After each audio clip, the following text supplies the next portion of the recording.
Welcome everyone to Wrasslin Raw!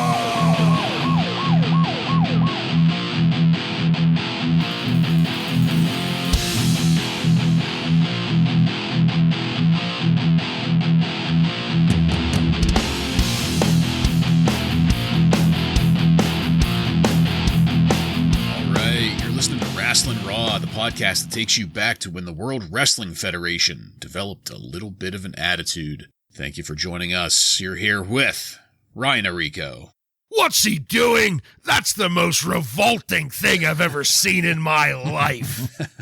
Joe Giammatteo. Maybe the Bodydonnas never did need Sonny.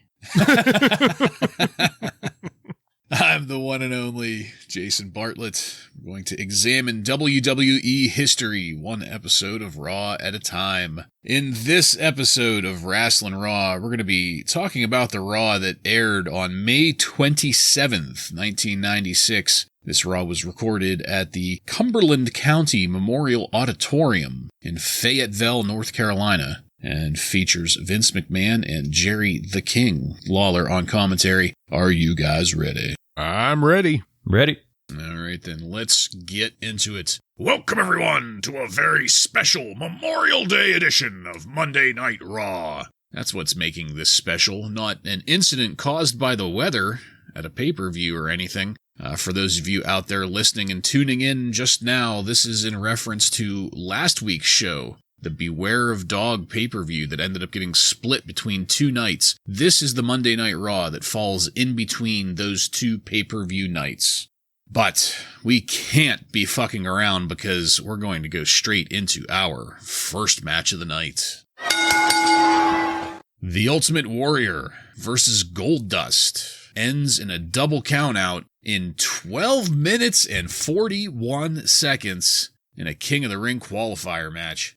As much as I don't understand some of it, the crowd indeed popped their asses off for the Warrior, and I can multiple times. I can see how Vince McMahon could have heard this and expected the money to roll in with it.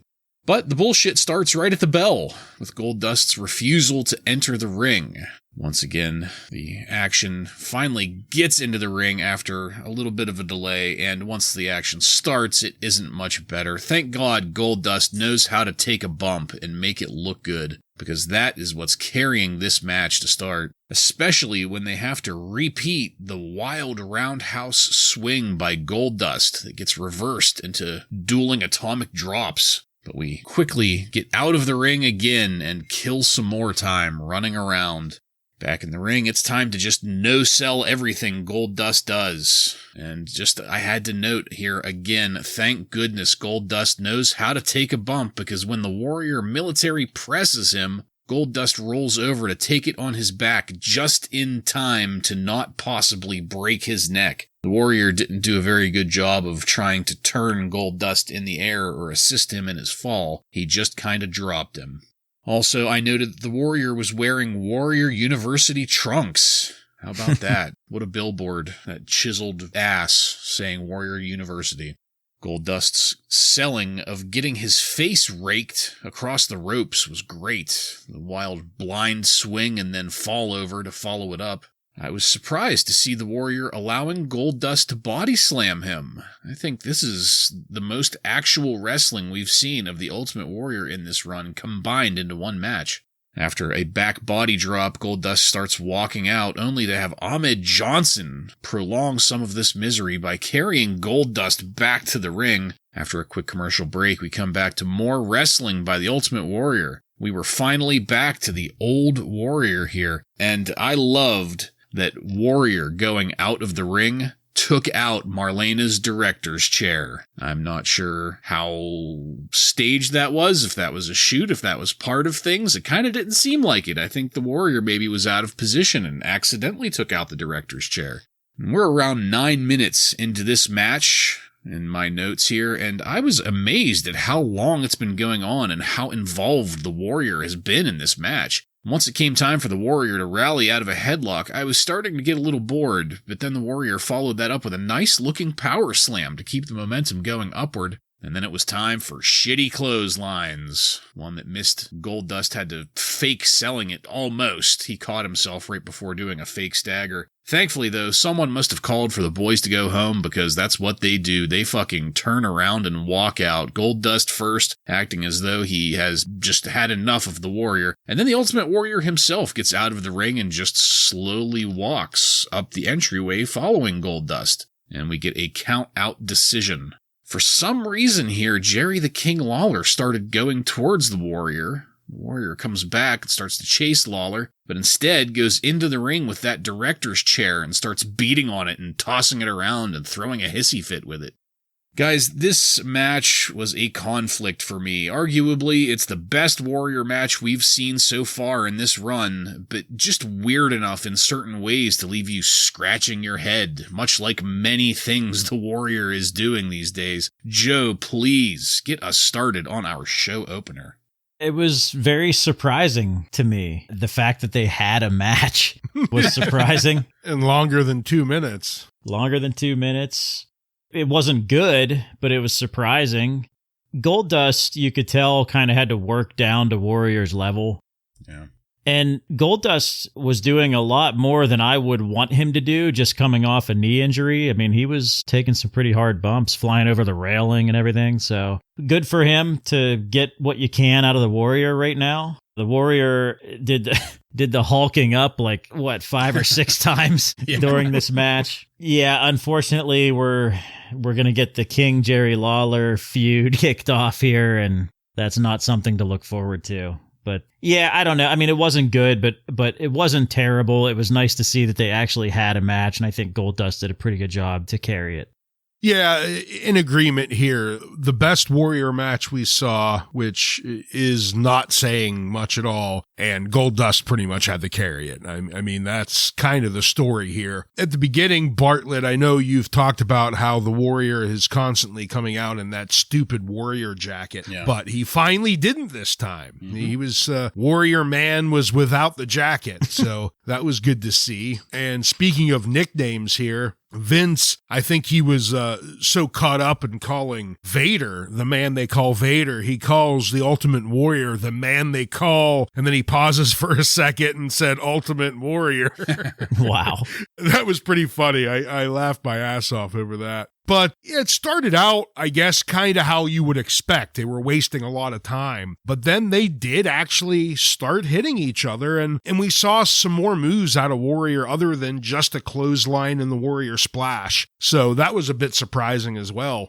But unfortunately, what wasn't surprising is Warrior, as you said, hulking up like 5 or 6 times. His jogging in place, no-selling thing. He refuses to allow anyone to get the upper hand on him at any point in the match. I'm so sick of him and seeing him do this time and time again to everyone. It doesn't matter what star it is. No one can even somewhat injure the Ultimate Warrior. He just dominates everyone. But Bartlett, you pointed out, the crowd seemed to suck it up. I mean, we heard Warrior chants at least 3 times during this match. So I guess I'm just not seeing what they're seeing here, but I have to give Goldust credit. You talked about the slam that he turned to not injure himself. There was also another one where the Warrior had Goldust up on his shoulders and he just kind of flopped him backwards. And again, he just landed Goldust right on his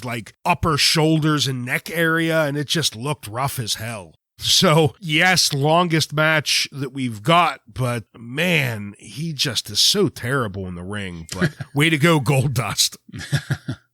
Yeah, there's not much to add there. I would ask you guys, was it just me, or did they give no reason whatsoever leading up to this or during this for Jerry the King Lawler to behave the way he did? That was kind of out of left field. I feel like right before the match, Lawler did make some comment, or during the match, there was something said by him to kind of allude to that he had an issue with Warrior. Yeah. Okay. I remember something like that too. Not exactly. Right. Yeah. I can't remember what it was word for word, but I remember when I heard it, I was like, okay, I see where this is going. Something along the lines of, Brett is still filming Lonesome Dove. This is where I'm at. Yeah, exactly. Yeah. Warrior, get your baseball cap out.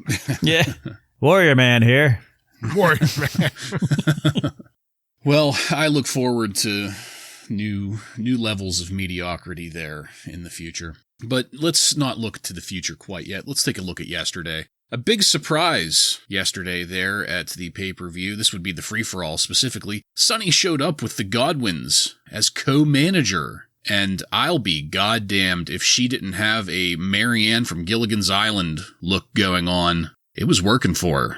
It was working damn well for her. But of course, shenanigans happened, resulting in the Smoking Guns winning back the tag titles. And here's where we get the full explanation now about the inclement weather shutting down In Your House 8, just as the Caribbean Strap match was getting started. And ultimately, to answer the concerns that I had voiced in our In Your House Beware of Dog episode last week, Vince lets us know here that we are going to have to contact our cable provider and that hopefully they will do the right thing and give us access to the rematches tomorrow night. Joe, that made me think of you. You were dropping the hints there during the discussion last week. Yeah, I mean, you can keep wondering all you want. You're going to have to call your local cable provider if you want answers. And he did say, I'm sure they will do the right thing. Yeah, it was like a Don Corleone move.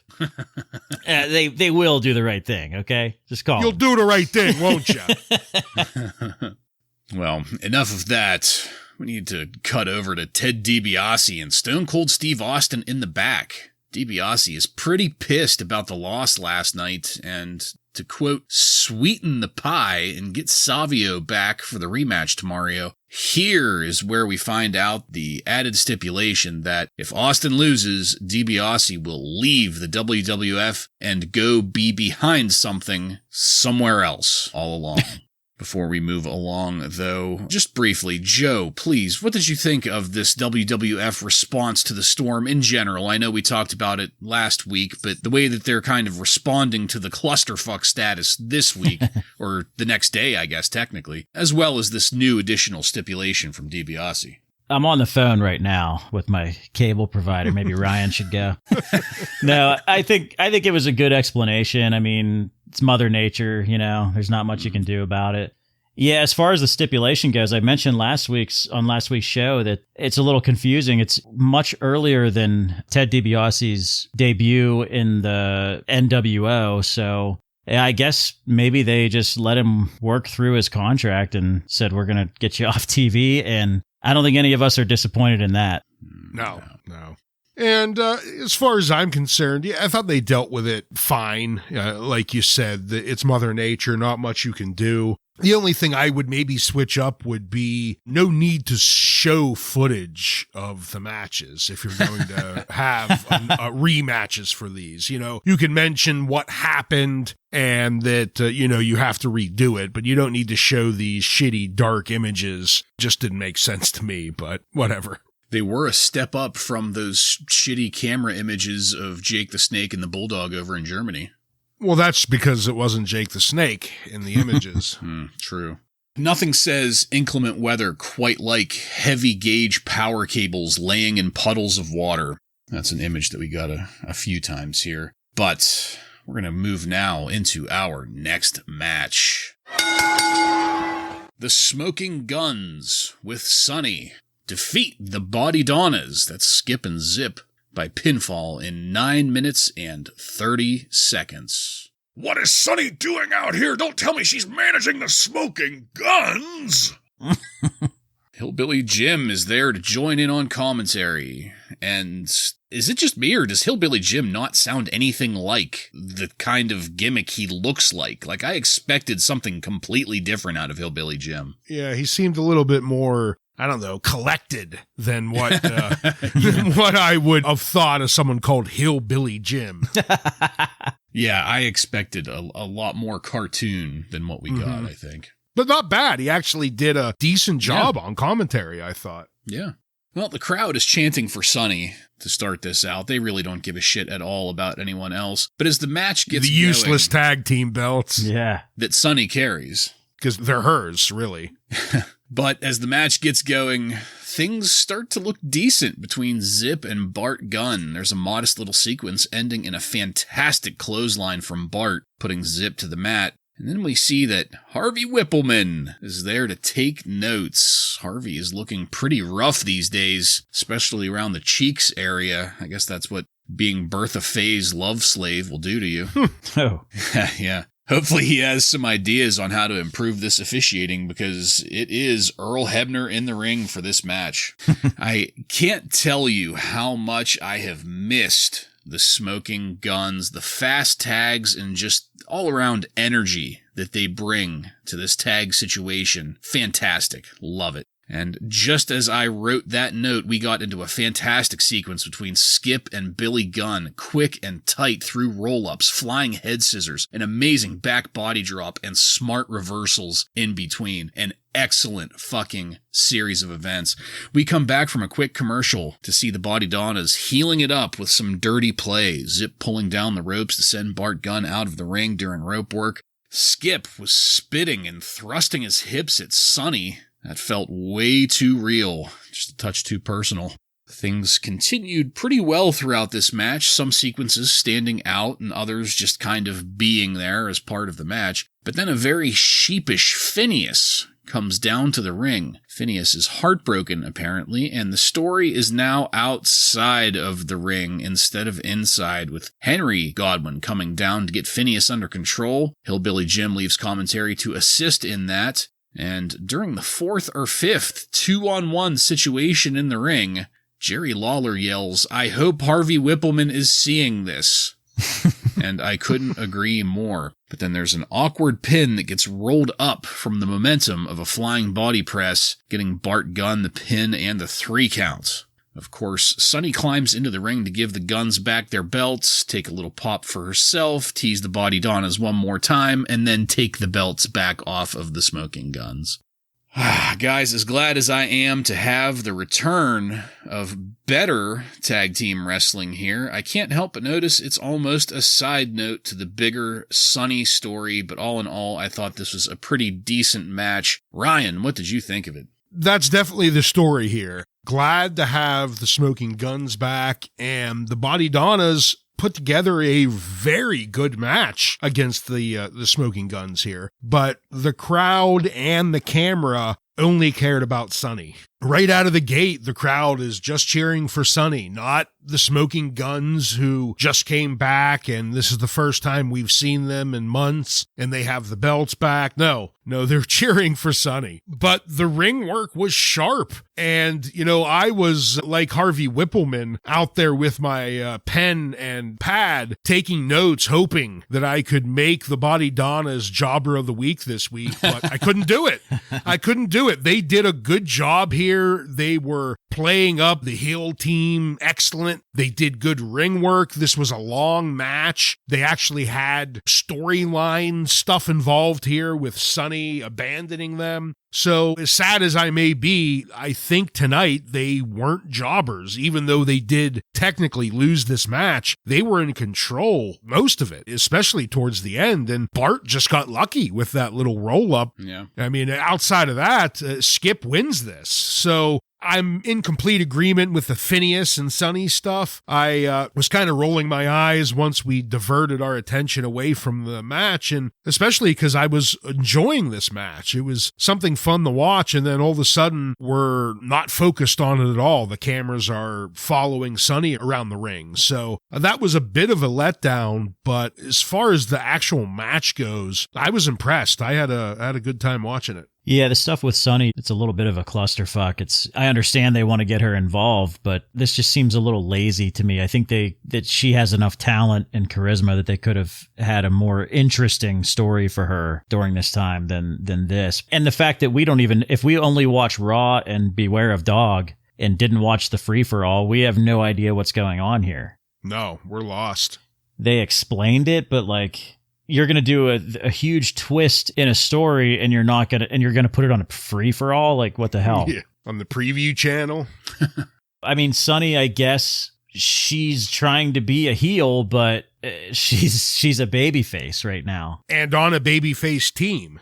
Yeah, which goes to show that it's just not really working the way they thought that it should work, I guess. So, whatever. If she's on the TV screen, then that's really all they want, and that's all the fans want. So the match, though, was very good. I thought it was pretty exciting for sure when Skip and Billy were in there. They looked like they have worked together many times before, and I'm not sure that they have, but it was very entertaining. But yeah, then Phineas comes out and things get crazy. But I think that the Smoking Guns and the Bodydonnas, I think that they could have a great match on a pay-per-view if they were given the opportunity. Yeah.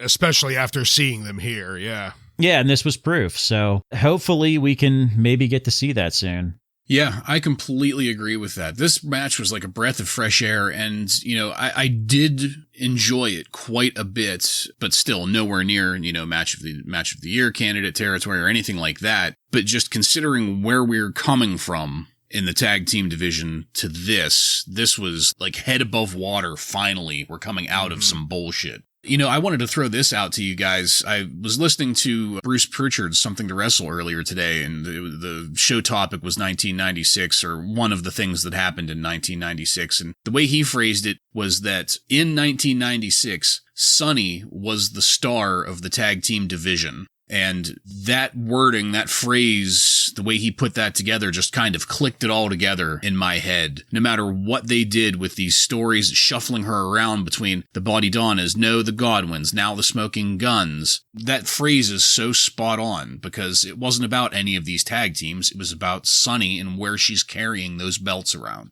Well, Vince wants to tell us more about In Your House last night. Coincidentally, the lights came back on just as Jake the Snake was leaving the ring. And I can't help but wonder which of those two things the crowd was really cheering for. Let's get to that bombshell from Clarence Mason. That was, of course, Shawn Michaels being summoned as a defendant, the charge of attempted alienation of affection. Apparently enough to go to court over. But more importantly, we get highlights of that spot where there were two referees counting the pin. And it's a damn good thing we got that little highlight to show us what to look for, because I missed it during the pay-per-view. They did a good enough job on commentary to describe what was happening so that I wasn't lost during the pay-per-view, but I didn't actually see the two different referees. I only saw the one at first. This video segment gives us, little highlight bubbles on the screen to show you where the two referees were in relation to the pin. I loved one of the final visual images in this segment, a very angry Diana Smith holding the championship belt above her head. Upside down. Upside down. That's the most emotion we've ever seen out of her at once. It must have been very, very trying for her. Music hits the PA to take us into the next segment, but first, just briefly, Ryan, please, did this segment highlighting the controversy of that championship finish get you any more interested or excited for the rematch we have coming up? No. I mean, I just thought back to the actual match and said, I don't want to see this again. Yeah, I agree. The whole two referee thing was again, like, I don't know if it was botched or like if they just didn't really highlight it good enough. I don't know. Like, it's just so stupid. There's just too much going on here. Yeah, completely agreed. The fact that we need highlight bubbles to point out important parts of the story is just a very troubling fact. And I wonder if you're right, Joe, that it was a botch, because I imagine that scene from the hard camera angle, if both referees were in the ring doing simultaneous counts, that would have been a hell of a visual. Yeah, the whole match in general was just, it seemed like it was doomed from the beginning, with Shawn Michaels getting pissed at that fan and them talking through the whole match. Like, it was just weird. Yep. And drugs existing, that couldn't have helped. Yeah. Smoking crack never helps. All right. People were getting a little too chummy with LT. Yeah. That was his true contribution to the WWF culture. Introduce the backstage to crack cocaine. Let's move on now to our final match of the night. Vader, with Jim Cornette, defeats Ahmed Johnson by pinfall in 11 minutes and 20 seconds in a King of the Ring qualifier match. I popped my ass off to learn that Owen Hart was going to be present on commentary for this match. But before we can enjoy that, we have to have the Sega Saturn Slam of the Week, which highlighted the pinning conflict from the Bulldog Michaels match rather than an actual slam. Back in the match, Ahmed is slightly less oily than usual. The tie-ups in the ring aren't looking all that great, and once Vader spits on Ahmed and Ahmed starts throwing punches, Vader doesn't sell shit as he gets backed into a corner. The crowd loved it though. And then more mediocre work between the two. I wish I could get more detailed than that. But while this match wasn't really bad up to this point, it wasn't doing anyone any favors either. The close-ups of Owen Hart were great because it was really fun to see Owen's face as Vince would ask Owen a question and then interrupt Owen's answer again and again and again. Owen was getting just a little bit peeved by the looks of things. Ahmed reversed a suplex attempt into a suplex of his own on Vader, and it was clear that Ahmed was getting quite a bit of help from Vader in that. That's no fault of Ahmed's. He would need help, but man, Vader was just shy of sandbagging him on it.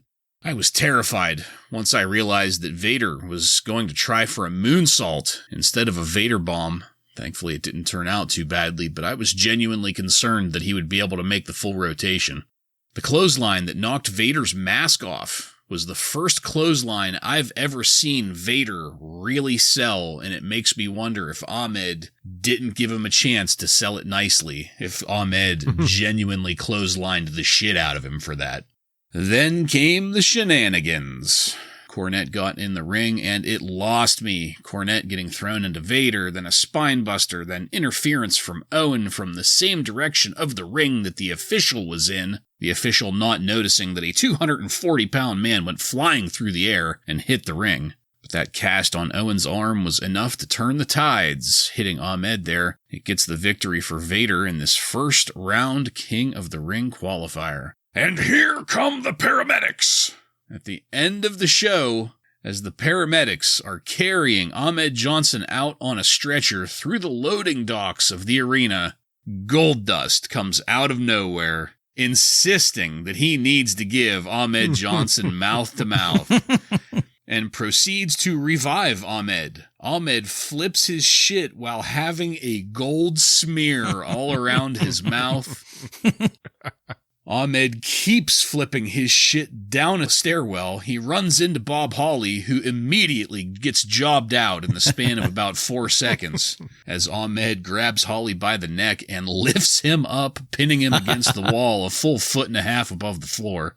He drops Holly and moves on to the wild man, Mark Marrow. Mark Marrow is waiting there in the, locker room-ish dressing area. He's very helpful, directing Ahmed to Goldust's dressing room, which is conveniently located directly to the left and marked with a giant gold star and the word Goldust on it. There's some kind of bodyguard there who attempts to stop Ahmed, but Ahmed don't give a fuck as he blasts through the guard and the door at the same time. There is no one there, and Ahmed hits the cameraman as his tantrum continues down the hallway, and we fade to black. Joe, please get us started on our final match and the way that Raw ended tonight. Well, do we even need to talk about the match after all that stuff afterwards? I mean, the match itself was not very good. I mean, when you're talking about Vader and Ahmed Johnson in 96, it's not going to be a great match. There was a lot of talking in this match. Vader's mask came off. There was a point where both men went to the outside and it was just so sloppy. Vader's mask came off again. It was just a mess. So this cast on Owen's arm, apparently that's a legit injury. I read in the Observer that he legit injured his wrist at the Madison Square Garden show on May 19th when Warrior dropped him wrong. So Warrior injuring Owen Hart, and that's why the cast is there. I liked the snakeskin boots he had on. Those were pretty cool. Yeah, those were pretty stylish. But let's talk about after. I mean, that's the money, and probably Money shot. probably the best backstage segment that we've seen on Raw, since we started this. I mean, Goldust comes over. This is like perfect acting from Goldust. Yes. He's like showing concern. He has legit concern, like he needs mouth to mouth, but also Hannibal Lecter, like creepy. It was perfect. It couldn't have been more perfect. Yeah, when Ahmed just blasted that jobber through that door, I fucking lost it. Yeah. I loved all of it. Yeah, so like you mentioned, Joe, do we really need to talk about the match? It was very forgettable outside of Owen Hart coming down and talking. The other thing that stuck out to me was the Slammy of the Week got switched up from the Karate Fighters to Sega Saturn. And man, did that bring back some memories. In a lot of people's mind, if you're in the gaming community, Sega Saturn marked the beginning of the end for Sega. The PlayStation got released like a couple months after the Sega Saturn, and the PlayStation became what we know today. It's still the dominant console out there, and Sega paid a price for that. But as far as the match goes, we paid a price watching it. Because it was just, I don't know, we knew this wasn't going to be good. Ahmed Johnson and Vader, just two big, slow, strong, powerhouse guys. Neither one of them really enjoys selling for people very good. The thing I really had an issue with, especially with Owen Hart there at ringside, was Vader whips Ahmed into the corner. And my Lord, does Ahmed Johnson pussyfoot it into the turnbuckle. I mean, we had a Hart brother standing right there, and he just disrespected him with the way he slammed into that turnbuckle. So that was sad. And then, a bunch of sloppy moves, Vader's mask coming off, and then we get a dirty ending. But the real star of the show is what happened after. Goldust making out with Ahmed Johnson and, giving Goldust all the credit, which he deserves, Joe. But I got to give Ahmed Johnson credit here, too. When he woke up and just went on a fucking rampage, just annihilating any poor soul that got in his way. And then the cherry on the top when he annihilates that poor schmuck in the pink shirt through that fucking door. I lost it. I had to pause it because I was laughing so hard. I mean, that guy's mullet was stuck in the fucking wood of that door. And then on the way out, he's still pissed and he just fucking right hooks the cameraman on the way out. Fantastic stuff. I loved it. He's far from leaving, but this has to be probably the highlight of Ahmed Johnson's career. Yeah. It's been a highlight of us watching him so far. Yeah, it's a perfect thing to involve him in. Just, hey, Ahmed, just get kissed by Goldust and then rage. Just rage fucking roid rage, yeah. Yeah, perfect. There's no time for this. He needs mouth to mouth. He needs. Oh, my God. Yeah. Yeah, and you know what? I think this speaks volumes. So people always talk about how Ahmed Johnson was just not willing to get with the program and he was difficult to work with and blah, blah, blah. Razor Ramon would have never allowed Goldust to make out with him for an angle. Or Warrior Man. Or Warrior. Yeah. Warrior Man. Oh my gosh. Yeah, that was good shit. And it made me think that that's probably been a few months now. A few months ago, I mentioned that I like how they're getting more and more creative with their backstage stuff. It's not stuff that happens constantly, but we're getting more and more as time goes on. And this is a prime example of that. The story continuing backstage and us as the viewers getting pretty important plot points that keep us engaged in the story in between matches. This felt very Attitude Era stuff. Yeah. All right. Well, as I said, that was the end of our episode. Let's take it on over now to highlights and lowlights. Ryan, please go first. Well, my highlight was easy. And it was that poor fucking schmuck in the pink shirt that got annihilated through that fucking door. That whole door scene, Goldust, and the poor schmuck is my highlight. The low light, I'm going to have to go with the Goldust Ultimate Warrior. Even though it was the Ultimate Warrior's longest match, it couldn't save it from him still looking terrible in the ring. And the ending of that match really sucked too. So, low light there. Yeah, my highlight, again, the Goldust thing, but specifically Goldust showing such concern, saying that he needs mouth-to-mouth. Low light for me was Vince telling us that the Warrior comic book is the #1 selling comic book. Oh, That's my low light. I have not gotten around to reading it yet, unfortunately. What are you waiting for? Life gets in the way, and I want to keep living a little longer, so I don't want to dip into the world of the Warrior. Just that you guys are going to lose me to Destrucity once that happens. Just so you know, You need another Billy Mays infomercial to get yourself interested. we're going to look on your Instagram and everything's going to be deleted and there's just going to be one image of the Warrior symbol. I'm going to change my intro script. I'm the one and only Warrior Man.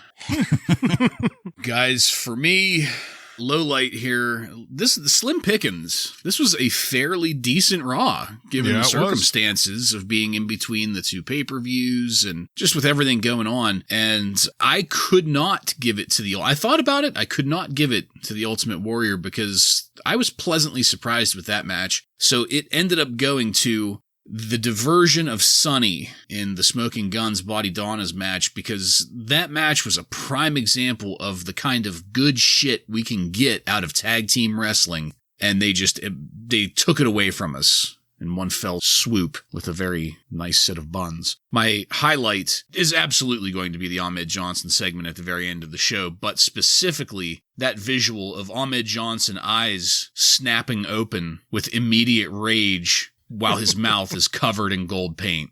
That first few seconds where he wakes up and realizes what's happened, but still has the gold paint smeared all over his mouth that's what got me popping immediately. Well, and what really shows just how great this ending was is not only was it all three of our highlights, all three of us had a different point that made it our highlight. We all had a different special moment. There were that many good moments in it. Yeah. And none of them were Bob Holly. Well, I mean, that was pretty funny to watch too, but Yeah. Did you ever get jobbed out in a stairwell? Lord knows I have.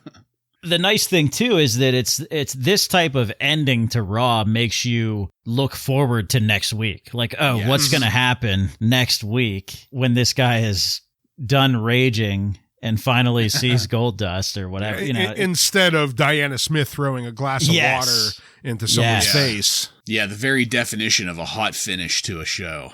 Mm-hmm. It's going to keep us coming back for more.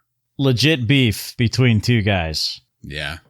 All right. Well, Joseph, do you have any contemporary wrestling news from on and around May 27th, 1996 for us? Yeah, most of it, about half of it is from outside the WWF this week. Ryan, you were correct. It was not the day after the curtain call. It was the following week. The May 27th episode of Nitro, Scott Hall makes his debut. That was also the first 2-hour Nitro.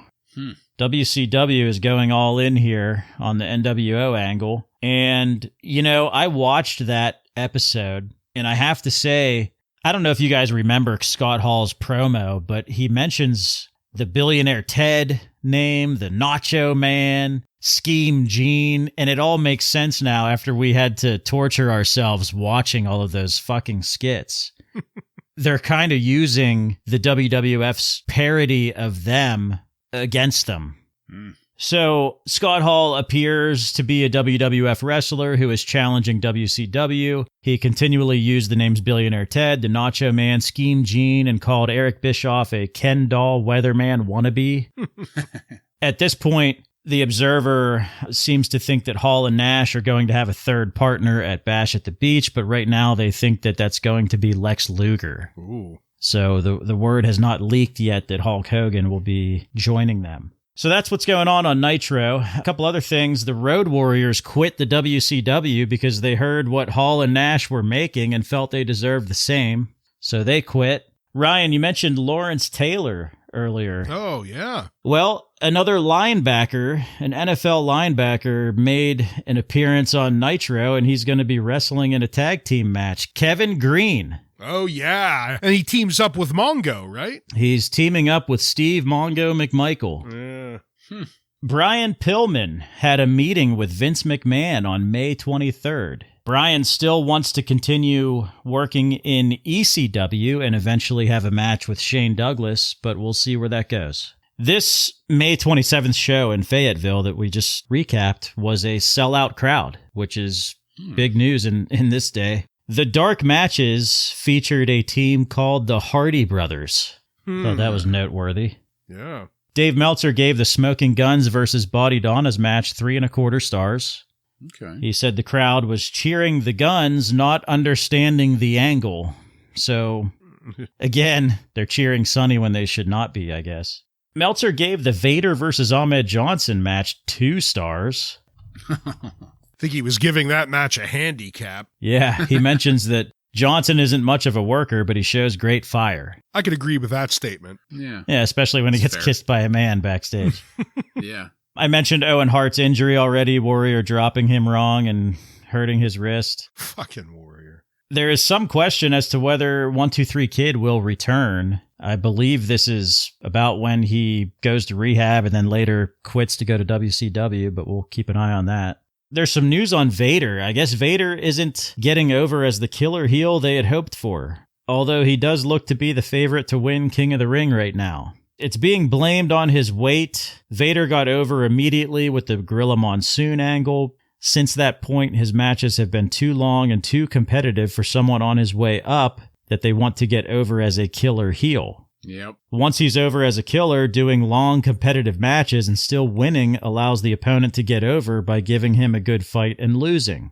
WWF should know better because they did the prototype of how to do this with Yokozuna, who wasn't even knocked off his feet for the first few months, and they fed him everyone until he was over, and then he was over, and then he was used to get others over. So Dave Meltzer just pointing out that this whole Vader experiment is not working. Yeah. And last thing here is, according to one source, the storyline conclusion to the Bulldog Shawn Michaels deal was supposed to be that it would come out that Diana tried to seduce Shawn Michaels, and he turned her down. Oh, God. Then, as the woman scorned, she made up this story. The same source said that neither Diana nor Davey Boy were comfortable with that portrayal. So that's not the direction that they're going to go. We'll see what happens. They didn't want a Sunny situation going on here. Yeah. Yes. And that is all. Thank you, Joseph. Illuminating as always. Come on, Davey. Just had to squeak that in there one time.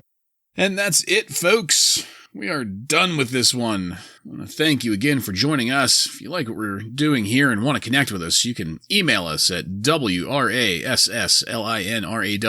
Just add @gmail.com to the end of that to submit questions or comments. Check us out on social media and on every podcast subscription platform. While you're there, don't forget to follow and subscribe to get every episode of Wrasslin Raw coming to you every week. Give us a 5-star review and let your friends know how much cooler they would be if they became Rawheads like you and me. Next week on Wrasslin Raw, we're going to take a look at the Raw that aired on June 3rd, 1996, with matches featuring Bob Holly, Barry Horowitz, and many more. So, for Joe and Ryan, I'm Jason, and this has been Wrasslin Raw.